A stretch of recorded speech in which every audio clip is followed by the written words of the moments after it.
Hello दोस्तों, सक्षम class में आपका स्वागत है। तो जैसे कि आपने देखा होगा कि हम लोग यहाँ पे अब सक्षम क्लासेस में कोई ज्योग्राफी, हिस्ट्री, जैसे संदीप सर साइंस पढ़ाएंगे अभी यहाँ पे। तो ऐसे ही मैं अपना परिचय दे देती हूँ आप लोगों को कि मेरा नाम मीनाक्षी है।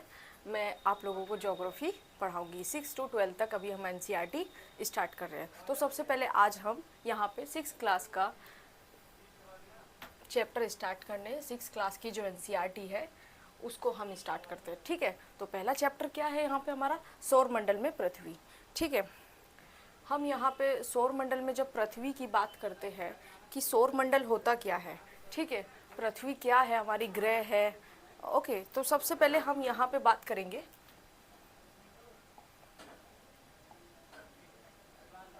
ठीक है बच्चों, एक बात और मैं बता देती हूँ। जो हमारी ये जो एनसीईआरटी बुक होती है, जो एनसीईआरटी बुक को अगर हम यहीं पे इसी में हम कोई साइड में छोटे छोटे नोट्स, जैसे इसकी की पॉइंट्स हो गए जो हमको इम्पोर्टेंट लग रहे हैं, अगर हम उनको याद रखेंगे तो ये, अगर ये एनसीईआरटी बुक हम ठीक से कर लेते हैं तो ये हमारा एक बेसिक हो गया। अगर हमारा बेसिक ठीक होगा तो आगे हम फ्यूचर में बहुत अच्छा बेहतर हम इसको मतलब बेसिक बना के अच्छे से प्रयास कर सकते हैं। जैसे 11th क्लास की बुक हो गई, जैसे 12th क्लास की बुक हो गई, तो उसमें हमको इतना टफ नहीं पड़ता कि हम मतलब बेसिक पढ़ के आ गए हैं। कि जैसे एक चैप्टर है अक्षांश हो गया, ठीक है, अक्षांश और देशांतर, ठीक है, उसमें हम यहाँ पे अक्षांश और देशांतर को समझ लेंगे। 6 क्लास में सेकंड चैप्टर है, तो हम उसको अगर आगे हम भारत के बारे में पढ़ेंगे या पूरा मतलब विश्व के बारे में पढ़ रहे हैं तो हमको पता चलेगा कि उसकी एग्जैक्ट लोकेशन कहाँ है, किससे, हमारे देशांतर और अक्षांश से। तो ये हमको कहाँ पे पढ़ना पड़ेगा? ये हमें सबसे पहले एनसीईआरटी बेसिक क्लास 6 की क्लास में पढ़ना पड़ेगा। ठीक है बच्चों, क्लियर हुआ? तो हम यहाँ पे स्टार्ट करते हैं फर्स्ट चैप्टर, सौरमंडल में पृथ्वी। ठीक है, पृथ्वी हमारा आवास, ये हम यहाँ पे इसका पहला चैप्टर है सौरमंडल में पृथ्वी। अब इसमें हम यहाँ पे की पॉइंट डालें कि सबसे पहले ग्रह क्या होते हैं। ठीक है, खगोलीय पिंड क्या है, ग्रह हो गए, तारे हो गए, खगोलीय पिंड हो गए। ठीक है, ये सब की अलग अलग परिभाषा हम अगर नॉर्मल इसको देखें तो एक छोटी सी क्लास 6 क्लास है। ठीक है, उससे लेवल में अगर हम इससे मैं बताऊं कि आपको इसमें कंपटीशन के भी क्वेश्चन मिल जाएंगे अगर हम इसको अच्छे से पढ़ ले तो। ठीक है बच्चों, यहाँ पे हम ये ग्रह वगैरह, तारे हो गए, खगोलीय पिंड हो गए, सूर्य हो गया, सूर्य के आसपास कितने ग्रह हैं, ठीक है, ये सब हम आपस में आज हम पढ़ेंगे। ठीक है, तो सूर्यास्त के बाद आकाश को देखना कितना अच्छा लगता है। ठीक है, जब हमारा सूर्य अस्त हो जाता है तो उसको जब हम रात को देखते हैं तो वो कितना अच्छा लगता है। आसमान में पहले 1 या 2 चमकते बिंदु ही दिखते हैं। ठीक है, आसमान में जब हम देखते हैं तो 1 या 2 बिंदु चमकते हैं। ठीक है बच्चों, लेकिन बाद में इनकी संख्या बढ़ती जाती है जब हमारा धीरे धीरे सूर्य अस्त हुआ। ठीक है बच्चों, जब हमारा सूर्य धीरे धीरे अस्त हुआ तो जब हम आसमान को देखते हैं तो भाई सबको अच्छा लगता है। ठीक है, किसको धूप अच्छी लगेगी, है ना, शाम ही अच्छा लगता है। तो हमारा जब सूर्य अस्त हो जाता है तो उसमें छोटे छोटे 1-2 बिंदु दिखते हैं। ठीक है, फिर धीरे धीरे जब हम देखते हैं तो इनकी जो संख्या होती है वो बढ़ जाती है और उनको हम गिन नहीं पा सकते। ठीक है, वो क्या हो जाए, अनगिनत हो जाते हैं। ठीक है, यहाँ पे आप उनकी गणना नहीं कर सकते, गिन नहीं सकते। ठीक है, संपूर्ण आकाश छोटी छोटी चमकदार वस्तुओं से भर जाता है। जो जितना भी आकाश है वो किससे, छोटी छोटी चमकती जो वस्तुएं हैं वो सब से भर जाता है, जिनमें से कुछ चमकीले होते हैं। ठीक है, कैसे होते हैं बच्चों, चमकीले और कुछ धुंधले। ठीक है, किन्हीं को मतलब इतना चमक लाइट दिखता है और कुछ कुछ धुंधले होते हैं। ऐसा प्रतीत होता है कि मानो आकाश में ही हीरे जड़े हो।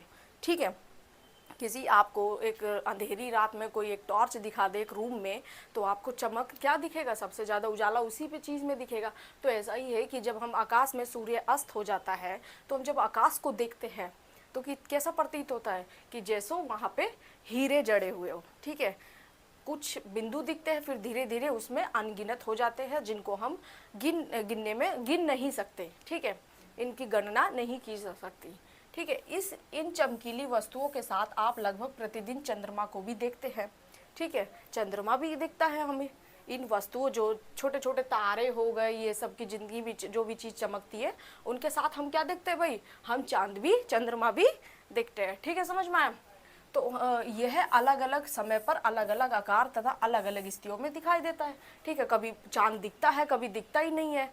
ठीक है, समझ में आया। कभी दिखता है छोटा, कभी आधा दिखता है, कभी पूरा दिखता है। ठीक है, ये सब अलग अलग स्थितियां भी हमको दिखाई देती है। आप पूर्ण चंद्रमा, जो सबसे पूरा चांद जो देखेंगे, लगभग 1 महीने में एक बार देख सकते हैं। ठीक है, उसको क्या बोलते हैं, पूर्ण चंद्रमा या पूर्णिमा बोलते हैं। ठीक है, समझ में आया। 1 महीने में एक बार ही देखेंगे। ठीक है, समझ में आया। महीने में मतलब एक बार में ही हम पूरा चांद देखेंगे, जिसे हम क्या बोलते हैं, पूर्णिमा बोलते हैं। ठीक है, पूर्णिमा या पूर्णिमा होती है 15 दिन बाद। उसी के 15 दिन बाद आप इसे नहीं देख सकते। यह नए चंद्रमा की रात्रि या अमावस्या होती है। ठीक है, क्या बोला इसने कि हम 1 महीने के उसमें हम क्या महीने में एक बार में ही पूरा चांद देखते हैं। ठीक है, उसके 15 दिन बाद क्या देखते हैं हम, उसको नए जो चांद बनता है, फिर उस मतलब ऐसी स्थिति में हम क्या देखेंगे, इसे नहीं देख पाते चंद्रमा को, और उसे क्या बोलते हैं, अमावस्या बोलते हैं। ऐसी रात में अगर आसमान साफ हो तो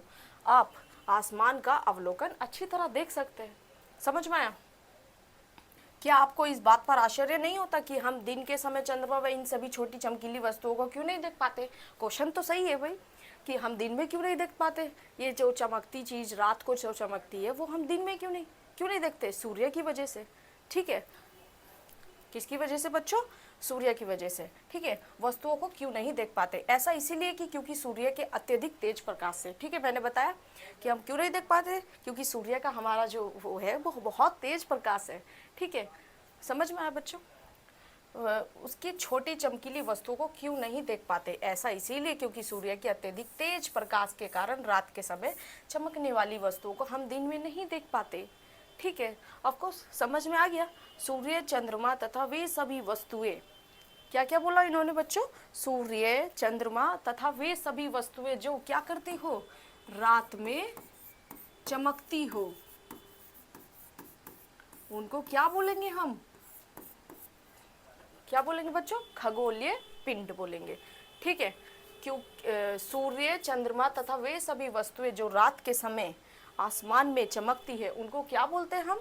खगोलीय पिंड बोलते हैं। ठीक है, अगर आपके क्लास में एग्ज़ाम हो रहे हैं, ठीक है, 6th क्लास के सिलेबस में ये चैप्टर है, या मतलब आपको क्वेश्चन देना हो कि व्हाट इज़ अ खगोल पिंड, खगोल पिंड क्या होते हैं? ठीक है, तो हम क्या बोलेंगे कि मैम वो सभी वस्तुएं जो रात के समय में आसमान में चमक रही है तो उन्हें हम क्या? खगोलीय पिंड बोलेंगे। समझ में आया? कितनी इजी सी। रटने से अच्छा है कि हम किताब की रीडिंग करके हम अपना आपको खुद को समझे कि व्हाट इज़ अ खगोल पिंड। ठीक है, खगोलीय पिंड क्या होते हैं? ठीक है, खगोलीय पिंड उनको बोला जाता है, जैसे हम यहाँ पे मैं बता रही हूँ कि खगोलीय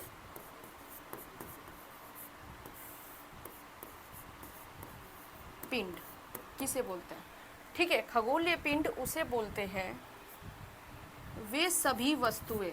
आप अपने तरफ से बनाओगे ना परिभाषा, जो आप समझ के खुद परिभाषा बनाओगे तो उसमें आपको कोई रटने की ज़रूरत नहीं है। ठीक है, तो इसीलिए आप समझो कि खगोल पिंड क्या होते हैं और आप उसकी परिभाषा खुद बना दीजिए। ठीक है, वे सभी वस्तुएं, ठीक है बच्चों, वे सभी वस्तुएं जो रात्रि के या रात के समय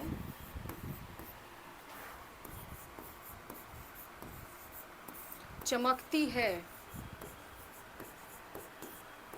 उसे हम क्या बोलते हैं? खगोलीय पिंड बोलते हैं। ठीक है, अगर आपको यहाँ पे उदाहरण देना हो, ठीक है, उदाहरण में क्या, आप सूर्य लिख दीजिए, आप चंद्रमा लिख दीजिए, ठीक है, आदि भी आप लिख सकते हैं। वैसे ये यहाँ पे परिभाषा खत्म हो जाएगी।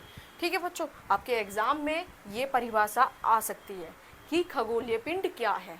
ठीक है, खगोलीय पिंड वे सभी वस्तुएं जो, इनको इंग्लिश में सेलेस्टियल बॉडी बोलते हैं। ठीक है बच्चों, क्या बोलते हैं? Celestial body. तो अगर मैं इंग्लिश में भी बताऊं कि what is a celestial body, तो वे सभी वस्तुएं जो हमारी रात में चमकती है, उनको क्या बोलते हैं हम? सेलेस्टियल बॉडी या खगोलीय पिंड कहते हैं। ठीक है, हमारे उदाहरण सूर्य और चंद्रमा और आदि। समझ में आया? क्लियर हो गया? ठीक है, अब देखिए खगोलीय पिंड, सूर्य, चंद्रमा तथा वे सभी वस्तुएं जो रात के समय में चमकती है उनको क्या बोलते हैं? खगोलीय पिंड बोलते हैं। ठीक है, अब बच्चों कुछ खगोलीय पिंड, खगोलीय पिंड किनको बोलते हैं? वे सभी वस्तुएं जो रात्रि के समय चमकती है। ठीक है, और कुछ खगोलीय पिंड ऐसे भी होते हैं जो साइज में क्या होते हैं? आकार में हमारे बड़े होते हैं। ठीक है बच्चों, क्या होते हैं? आकार में बड़े होते हैं, गर्म होते हैं, उनके पास खुद की ऊष्मा और प्रकाश होता है। ठीक है, और वो ये जो ऊष्मा और प्रकाश है वो बहुत ज़्यादा मात्रा में उत्सर्जित करते हैं। ठीक है, अपनी क्या प्रकाश और ऊष्मा को उत्सर्जित करते हैं। उसको ही क्या बोलेंगे हम? उसको हम तारा बोलते हैं। क्या बोलते हैं? तारा। ठीक है, यहाँ पे अब मैं बता रही हूँ कि तारा क्या होता है। ठीक है, आप अगर डायग्राम अगर एग्ज़ाम में आपसे पूछ रहा है कि तारा क्या होता है, तो आप तारा ऐसे बना के डायग्राम भी बना सकते हैं। ठीक है, कि तारा क्या होता है? ये साइज में आकार में बड़े होते हैं, आकार में बड़े होते हैं। ठीक है, इनकी गरम होते हैं ये। ठीक है, खुद का प्रकाश व ऊष्मा होता है। ठीक है, पहला, दूसरा, समझ में आया? और ये बड़ी मात्रा में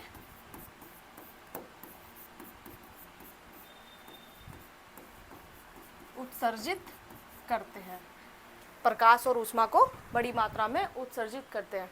ठीक है बच्चों, ये तारा हो गए। ठीक है, यहाँ पे थोड़ा जगह कम था तो इसीलिए मैं इस कैरेक्टर को यहाँ पर शो कर दी हूँ।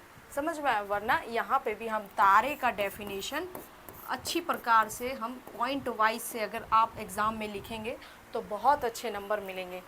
ठीक है बच्चों, हमने तारा पढ़ लिया। क्या है? कुछ खगोलीय पिंड बड़े आकार के होते हैं, गर्म होते हैं। ये किससे? गैसों से बने होते हैं। एक और यहाँ पे क्या लिख देंगे कि ये गैसों से भी बने होते हैं। ठीक है, गैसों से बने होते हैं। इनके पास क्या होती है? खुद की ऊष्मा व प्रकाश होता है, जिसे वे बहुत बड़ी मात्रा में क्या करते हैं? उत्सर्जित करते हैं। ठीक है, इन खगोलीय पिंडों को ही क्या बोलते हैं? हम तारा कहते हैं। समझ में आया बच्चों? और यहाँ पे एक और लाइन लिख दिए कि हमारा सूर्य क्या है? सूर्य भी एक हमारा तारा है। समझ में आया? ठीक है, अभी तक हम क्या पढ़े कि खगोलीय पिंड क्या होते हैं और हमारे तारे क्या होते हैं। ठीक है, इनमें से दो डेफिनेशन आपको मिल सकती है, या एमसीक्यू जो ऑब्जेक्टिव क्वेश्चन होते हैं उनमें भी आपको इसमें दे देंगे कि खगोलीय पिंड के बारे में या आपको तारे के बारे में आपको क्वेश्चन पूछ लेंगे। ठीक है, आपको उसका आंसर बहुत अच्छे तरीके से पॉइंट वाइज से अगर लिखना हो तो उसको आप लिख सकते हैं। ठीक है बच्चों, क्लियर?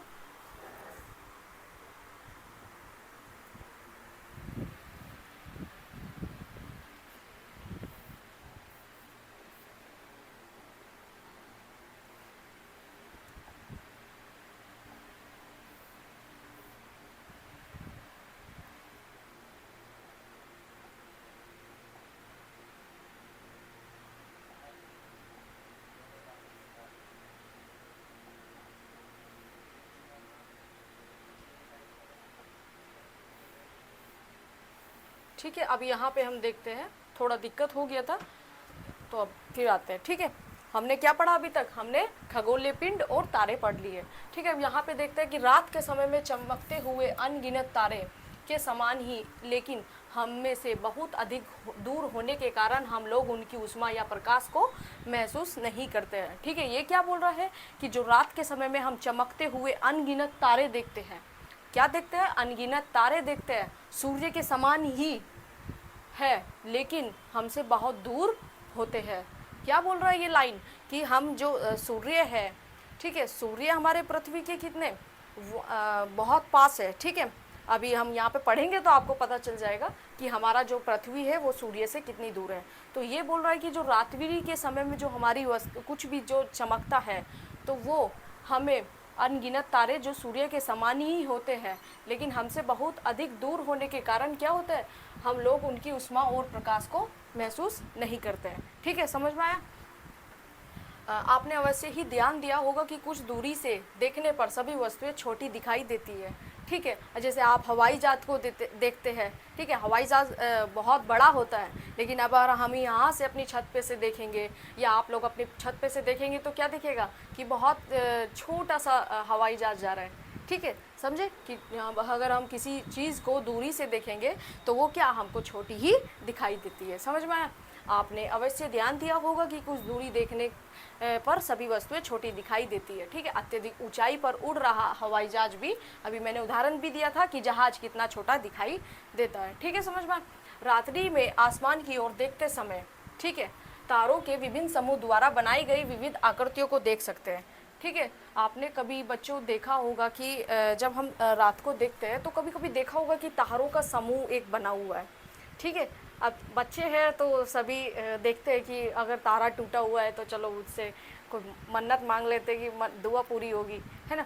तो ऐसा ही हम यहाँ पे देख रहे हैं कि आपको रात्रि के समय क्या होता है कि रात्रि के समय में हम कभी कभी तारों का बहुत समूह देखते हैं। ठीक है, क्या देखते हैं बच्चों? तारों का समूह देखते हैं। तो उसी को क्या बोलते हैं हम यहाँ पे? रात्रि में आसमान की ओर देखते समय आप तारों के विभिन्न समूह द्वारा बनाई गई विविध आकृतियों को देख सकते हैं, और उनको क्या बोलते हैं? नक्षत्र मंडल बोलते हैं। जो भी हमें एक प्रकार की आकृति बना रहा है तारा, तो उसको क्या बोलेंगे हम? नक्षत्र मंडल बोलेंगे। ठीक है, समझ में आया? नक्षत्र मंडल बोलते हैं। तो इसके नक्षत्र मंडल के ऐसे ही उदाहरण है अर्सा मेजर या बिग बेयर। ठीक है, इसी प्रकार का एक नक्षत्र मंडल है। समझ में आया? सप्तऋषि, यह 7 तारों का समूह है जो कि नक्षत्र मंडल अर्सा मेजर का ही भाग है। इन्होंने क्या बोला यहाँ पे? ये बता रहे हैं कि क्या होता है ये नक्षत्र मंडल।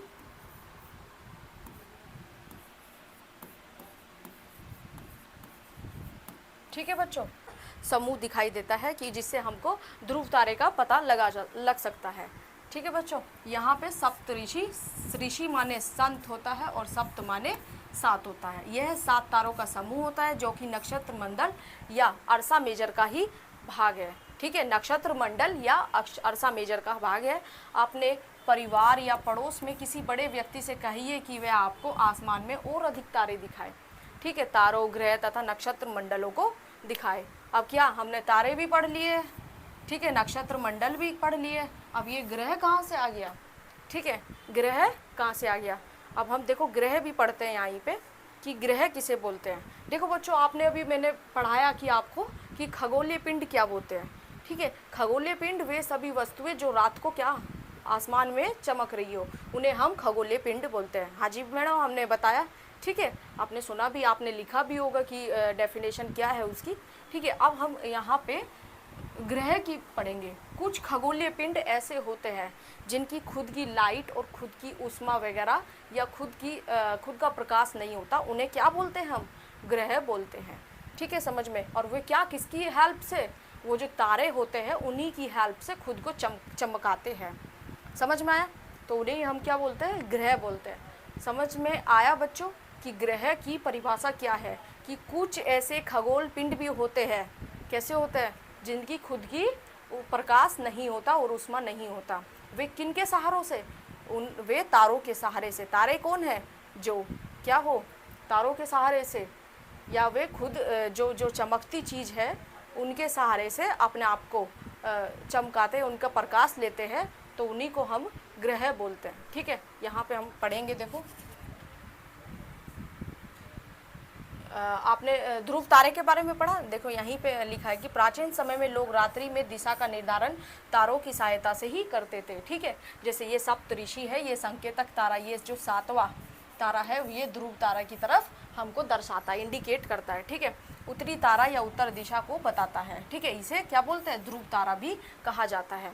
यह आसमान में हमेशा एक ही स्थान पर क्या एक ही स्थान पर रहता है। मैंने बताया था कि स्थायी रूप से एक ही स्थान पर रहेगा, वो कि हमारी उत्तर दिशा होगी। ठीक है, हम सप्तऋषि की सहायता से ध्रुव तारे की स्थिति को जान सकते हैं, जैसे हमने यहाँ पे ये चित्र दिखाया गया है। ठीक है, आप देखेंगे कि यदि सप्तऋषि मंडल को संकेतक तारों की आपस में मिलाते तो हुए काल्पनिक रेखा, यही वो बताया गया है कि वही कि मतलब सातवां जो काल्पनिक रेखा है इसको काल्पनिक रेखा मानेंगे, और इससे हम लास्ट वाला जो सप्तऋषि तारा है सातवां, इससे हम अपनी दिशा का निर्धारण कर सकते हैं कि ये हमारी उत्तर दिशा है। तो इसी के निर्धारण से हम यहाँ पे कहीं भी पश्चिम दिशा या हम पूर्व दिशा या पश्चिम दिशा या दक्षिण दिशा में जा सकते हैं। समझ में आया? तो यहाँ तक हमने यही पढ़ा, ये ध्रुव तारे को इंगित करता है। ठीक है, समझ में आया? अब यहाँ से हम पढ़ते हैं कि कुछ खगोलीय पिंडों का अपना प्रकाश व ऊष्मा नहीं होता। बच्चों, मैंने बताया कि उनका क्या होता है, अपना प्रकाश या ऊष्मा नहीं होता है। तो वे तारों के प्रकाश से या प्रकाशित होते हैं। ऐसे पिंड को क्या बोलते हैं? ग्रह बोलते हैं। ठीक है, सिंपल सी डेफिनेशन है कि मैम वो सभी वस्तुएं जिनका खुद का लाइट या प्रकाश नहीं होता। ठीक है, लाइट प्रकाश को ये एक बात बोलते हैं। ठीक है, सॉरी, वे सभी वस्तुएं जो खुद की लाइट या खुद की हीट नहीं होती, खुद का प्रकाश या खुद की ऊष्मा नहीं होती, उन सभी पिंडों को क्या बोलते हैं? हम ग्रह बोलते हैं। समझ में आया? ठीक है, जिसे अंग्रेजी में क्या बोलते हैं? प्लैनेट बोलते हैं। ठीक है, प्लैनेट बोलते हैं, और ये ग्रीक भाषा के प्लैंटाई शब्द से बना हुआ है। क्या इनको अंग्रेजी में क्या बोलते हैं? प्लैनेट बोलते हैं। ठीक है बच्चों, जो कहाँ से? ग्रीक भाषा से प्लैंटाई कहते हैं। क्या बोलते हैं? ग्रीक भाषा से प्लैंटाई, जो जिसका मतलब क्या होता है? जिसका मतलब होता है चारों ओर से घूमने वाली पृथ्वी, जिस पर हम रहते हैं, एक ग्रह है। ठीक है, समझ में आया कि जो हमारा प्लैनेट है वो क्या एक ग्रीक शब्द है, वहाँ से लिया गया है, प्लैंटाई शब्द है से, और जिसका अर्थ होता है कि चारों ओर से घूमना। ठीक है, चारों ओर से, उसी को हम क्या बोलते हैं? पृथ्वी भी हमारी एक ग्रह है। समझ में आया?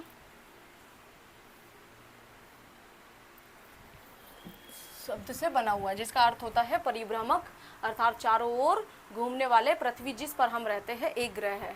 ये अपना संपूर्ण प्रकाश एवं ऊष्मा सूर्य से प्राप्त करती है। समझ में आया?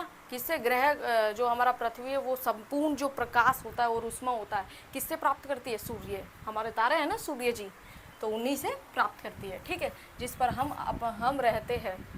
ठीक है, एक ग्रह है, यह अपनी संपूर्ण प्रकाश और ऊष्मा प्राप्त करती है, जो पृथ्वी से सबसे नज़दीक का तारा है। पृथ्वी को बहुत अधिक दूरी से, जैसे चंद्रमा से देखने पर यह चंद्रमा की तरह चमकती है। ठीक है, क्या पृथ्वी को बहुत दूरी से देखने पर किसकी तरह? चंद्रमा की तरह दिखती है। ठीक है, और ये चमकती हुई प्रतीत होती है।